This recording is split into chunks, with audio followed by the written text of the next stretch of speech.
క్రీస్తునాథుని యందు ప్రియ సహోదరి సహోదరులారా, ఇది సామాన్య 13వ ఆదివారం.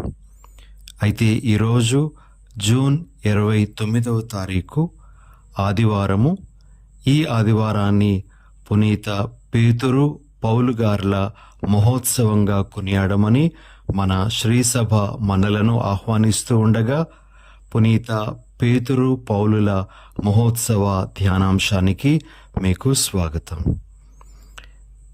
ఈ ఇద్దరు పునీతులను గురించి ఈరోజు మనము ప్రత్యేకంగా ధ్యానిస్తూ వారి నుండి మనము అనేకమైనటువంటి విషయాలను నేర్చుకోవచ్చు. అయితే ప్రియ సహోదరి సహోదరులారా, మొదటిగా పేతురు గారు, పౌలు గారు వీరి మధ్య ఉండేటువంటి వ్యత్యాసాలను తెలుసుకుందాం. ఆ తర్వాత వీరిద్దరి మధ్య ఉండేటువంటి పోలికలు, తరువాత వారిరువురు మనకిస్తున్నటువంటి సందేశాలు, ఈ మూడింటిని ఈరోజు మనము కొంతసేపు ధ్యానించుకుందాం.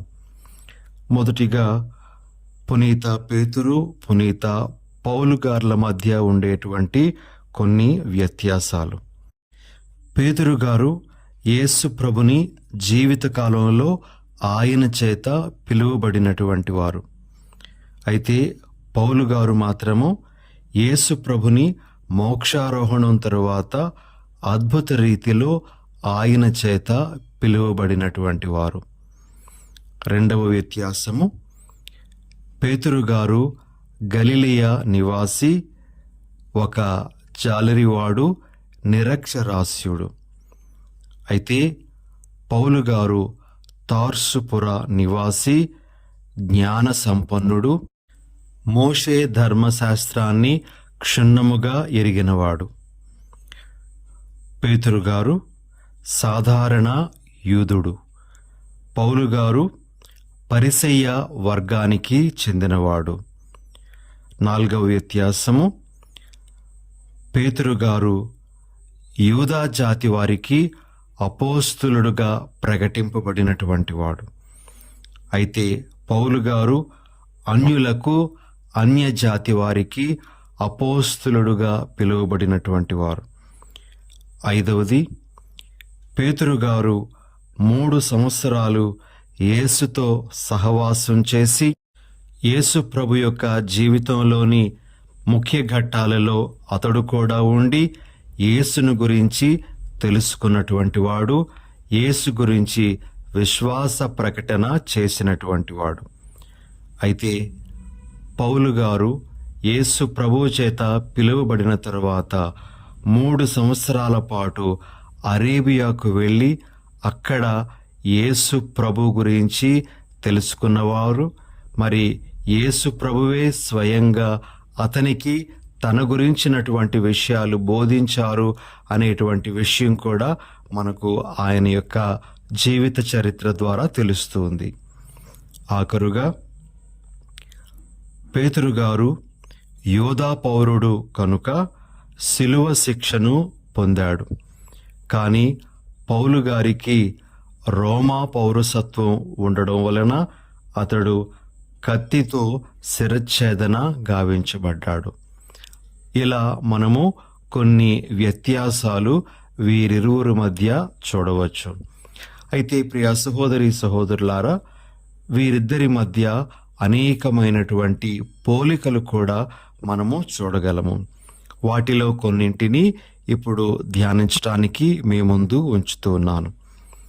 మొదటి పోలిక, వీరిరువురిలో ఎన్నో బలహీనతలు, ఎన్నో లోపాలు ఉన్నప్పటికీ వారు మార్పును చెందినటువంటి వారై యేసు ప్రభు యొక్క పనిని నిర్భీతిగా వారు చేయగలిగారు. రెండవ పోలిక, వీరిద్దరూ యేసు ప్రభువుని గాఢముగా ప్రేమించినటువంటి వ్యక్తులై ఆ ప్రభువు కొరకు తమ యొక్క ప్రాణాలను కూడా త్యాగం చేయటానికి సిద్ధపడ్డారు. మూడవ పోలిక, వీరిద్దరూ ఎంతో మందిని యేసు ప్రభు చెంతకు నడిపించగలిగారు.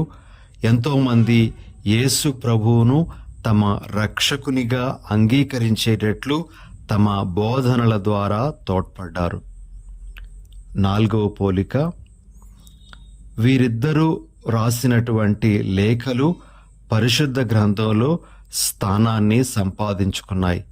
ముఖ్యంగా నూతన నిబంధనలో వీరిద్దరూ రాసినటువంటి లేఖలను మనము చూడగలము. 5వ పోలిక, తొలి క్రైస్తవ సంఘం వీరి యొక్క చిత్రపటాలను గీస్తూ ఉండేటప్పుడు వీరిద్దరి చిత్రాలను ప్రక్కనే గీస్తూ వారిద్దరికీ సముచిత స్థానాన్ని, సమాన స్థానాన్ని ఇవ్వడం అనేటువంటిది మనము గ్రహించగలం. అంతేకాకుండా తొలి క్రైస్తవ సంఘం నుండి వీరిరువురిని శ్రీసభ యొక్క 2 మూల స్తంభాలుగాను, శ్రీసభలో వెలుగుతున్నటువంటి దీపాలుగాను పరిగణిస్తూ గొప్పదైనటువంటి స్థానాన్ని వీరిరువురికి ఆపాదించడం జరిగింది. ఇక 6వ పోలిక, వీరిద్దరూ చనిపోయిన తరువాత వీరిద్దరి సమాధుల మీద బసిలికాలు, బృహద్దేవాలయాలు నిర్మించబడ్డాయి. పేతురుగారి సమాధి మీద బసిలికా ఆఫ్ సెయింట్ పీటర్ అని, అదేవిధంగా పౌలు గారి సమాధి మీద బసిలికా ఆఫ్ సెయింట్ పాల్ అని మనము రోమ్ నగరంలో ఇప్పుడు చూడవచ్చు. ప్రియా సహోదరి సహోదరులారా, ఇక వీరిద్దరి మధ్య ఉండేటువంటి ఇంకొక గొప్పదైనటువంటి పోలిక ఏమిటి అంటే, అన్యులను క్రైస్తవ సమాజంలోనికి ఆహ్వానించడంలో వీరు ఎంతో చొరవ తీసుకున్నట్లుగా కూడా మనము అపోస్తల కార్యములలోనూ అదేవిధముగా వారి యొక్క లేఖలలోనూ మనము గమనించగలం. ఇలా కొన్ని పోలికలు వీరిరువురి మధ్య మనము చూడగలము. ప్రియ సహోదరి సహోదరులారా, ఇక ఆఖరుగా ఈ ఇద్దరు గొప్ప పునీతులు మనకు నేర్పిస్తున్నటువంటి 3 ముఖ్యమైనటువంటి విషయాలను కూడా మనము క్లుప్తంగా తెలుసుకోవడానికి ప్రయత్నం చేద్దాం. మొట్టమొదటి సందేశము వీరి యొక్క జీవితాల ద్వారా మనకు ప్రభు నేర్పిస్తున్నటువంటిది ఏమిటి అంటే, క్రైస్తవ జీవితం అనేటువంటిది అంచెలంచెలుగా వృద్ధి చెందేటువంటి జీవితం. అనేకమైనటువంటి బలహీనతలు, లోపాలు క్రైస్తవులలో కూడా ఉంటాయి, ఉండవచ్చు. అయితే వాటిని మెల్లిమెల్లిగా అధిగమిస్తూ దేవుని యొక్క కృపతో ముందుకు సాగడం అనేటువంటిది క్రైస్తవులు అలవాటు చేసుకోవాలి అనే గొప్ప విషయాన్ని వీరిరువురు తమ యొక్క జీవితాల ద్వారా మనకు తెలియజేస్తూ ఉన్నారు. పౌలు గారిలో ఉన్నటువంటి లోపము గురించి మనకు తెలుసు. భయస్థుడైనటువంటి పౌలు పనిచేసేటువంటి వారి దగ్గర కూడా యేసును ప్రభువుగా అంగీకరించలేకపోయాడు. తాను యేసు ప్రభు యొక్క అనుచరునిగా అంగీకరించలేకపోయాడు. అదేవిధంగా పౌలు గారైతే యేసును అనుసరిస్తున్నటువంటి వారి ఎడల ద్వేషాన్ని పెంచుకొని వారిని అనేక విధాలుగా శిక్షించటానికి సిద్ధపడినటువంటి వాడు. ఇలాంటి వీరు దేవుని యొక్క కృపతో ఆ యొక్క బలహీనతల నుండి బయటపడి సంపూర్ణత్వం వైపు తమ యొక్క ప్రయాణాన్ని కొనసాగించారు. వీరిరువురు ఈరోజు మనకు నేర్పిస్తున్నటువంటి సందేశం ఏమిటి అంటే, మనలో కూడా అనేకమైనటువంటి బలహీనతలు, లోపాలు ఉన్నప్పటికీ దేవుని యొక్క కృపతో వాటిని మనము అధిగమించటానికి ప్రయత్నం చేయాలి. దేవుడు మనకిచ్చేటువంటి శక్తితో మనము వాటిని జయిస్తూ మనము పరిపూర్ణత వైపు మన యొక్క ప్రయాణాన్ని కొనసాగించటానికి ప్రయత్నం చేయాలి. వారిలో గొప్ప మార్పును తీసుకొని వచ్చినటువంటి ప్రభువు ఈనాడు మనతో కూడా ఉన్నారు. మనలో కూడా ఆయన మార్పును తీసుకురావడానికి సిద్ధంగా ఉన్నారు. మనము ఆ ప్రభు ఇచ్చేటువంటి పిలుపుకు స్పందించి మన యొక్క క్రైస్తవ జీవితంలో పరిపూర్ణతను సాధించటానికి మన ప్రయత్నం మనం చేస్తూ ఉండాలి. ఇది మొట్టమొదటి సందేశం. ఇక రెండవ ముఖ్యమైనటువంటి సందేశం ఏమిటి అంటే, ప్రభువు వీరిద్దరిలో పరివర్తన తీసుకొని వచ్చిన తర్వాత వీరు తిరిగి వెనక్కి చూడలేదు. ఒకసారి వారిలో మార్పు తీసుకొని వచ్చిన తరువాత ఆ మార్పుకు తగ్గ జీవితాన్ని వారు జీవించారే గాని మరలా వారు వెనకడుగు వేయలేదు. దీనిని మనము నిజమైన పరివర్తనానుభూతిగా వర్ణించవచ్చు. ప్రియ సహోదరి సహోదరులారా, ప్రభువు మనలో కూడా అదే మార్పును తీసుకొని వస్తూ ఉన్నారు. మనం పాప సంకీర్తనం చేస్తున్నప్పుడు కానీ, మనము మన యొక్క తప్పిదాల కొరకు మన దుఃఖాన్ని వ్యక్తం చేస్తున్నప్పుడు కానీ, ప్రభు ఆ రోజు వారిద్దరిలో ఏ విధంగా మార్పును తీసుకొని వచ్చారో మనలో కూడా అదే విధమైనటువంటి మార్పును తీసుకొని వస్తూ ఉన్నారు. మరి మనం కూడా వెనకడుగు వేయకూడదు. ఒకసారి ఇది తప్పు అని తెలుసుకున్న తర్వాత మనము దానిని అధిగమిస్తూ ప్రభు ఇచ్చేటువంటి సహాయంతో మనము మంచిగా ముందుకు సాగాలే గాని మరలా వెనక్కి చూడకూడదు. మన పాత జీవితం వైపు మరలా మనము వెళ్ళిపోకూడదు అనేది ఈరోజు మనము నేర్చుకోవలసినటువంటి రెండవ ముఖ్యమైనటువంటి విషయం. ప్రియ సహోదరి సహోదరులారా, ఇక మూడవ ముఖ్య సందేశము పునీత పేతురు గారు, పౌలు గారు మనకు నేర్పిస్తున్నటువంటిది ఏమిటి అంటే, వారు విశ్వాసంలో బలపడ్డారు.